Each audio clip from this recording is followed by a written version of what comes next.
For all the focus on the many geopolitical crises across the globe, the one that is potentially the most dangerous has actually been trending in a positive direction.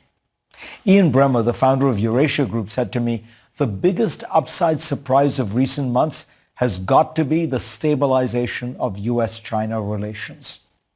U.S. National Security Advisor Jake Sullivan's meeting with China's top diplomat Wang Yi for private talks this week is one more sign of a thaw in relations that in 2021 had both sides yelling at each other in Anchorage. Military-to-military talks have resumed. Janet Yellen and Gina Raimondo have both had constructive trips to China. The U.S. Indo-Pacific Command noted earlier this month that since the Biden-Xi summit in November, Chinese military planes seem to have stopped their dangerous maneuvers. Over the prior 2 years, since the fall of 2021, there had been nearly 300 such incidents against U.S. aircraft and those of U.S. allies and partners. And the Taiwan elections, while going against China's hopes, were handled maturely by both sides. This is all to the good. The mistrust, miscommunication, and lack of contact that characterized the relationship for the first 2 years of the Biden administration was dangerous. This rivalry could easily spiral into an unconstrained arms race in everything from artificial intelligence to space weapons, splinter the global economy, and descend into the first great power war since 1945.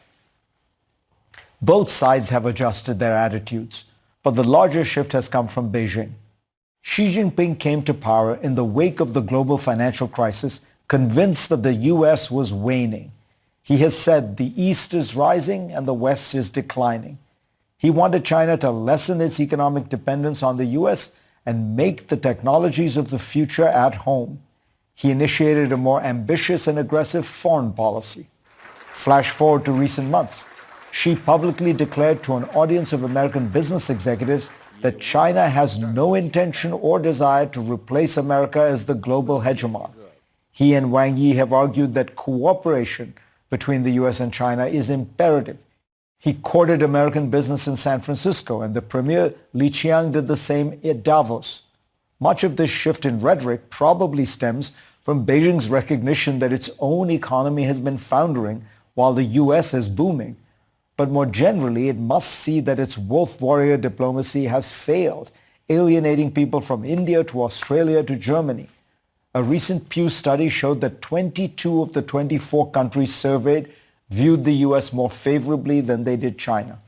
Washington, for its part, came to realize that U.S.-China relations were veering badly off course and could lead to dangerous spirals, crises, and conflict. If Taiwan in particular were badly handled, everyone would suffer, including the Taiwanese, who by large majorities want the status quo to continue. There's also an upside to better relations between the two powers, which remain deeply intertwined economically. Many U.S. allies have made clear to Washington that while they seek America's security help, China will remain their largest economic partner. None of this is to suggest that things are now warm and friendly. New crises will emerge. As China's affordable EVs flood the markets, expect a big debate in some Western countries over how to respond. For Germany, China was the great savior for its auto industry, absorbing a large share of German exports. But today, Chinese cars are the greatest threat to that same industry.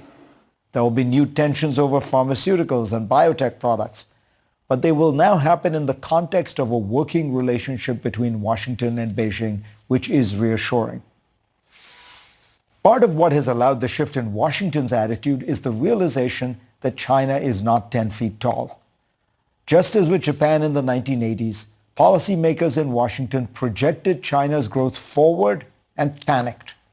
But as the German proverb goes, trees don't grow to the sky. China's growth has slumped substantially, made worse by many bad policies in recent years. Its demographics and productivity, the main two components of economic growth, are both weak. China remains a powerful force, but it is not going to take over the world.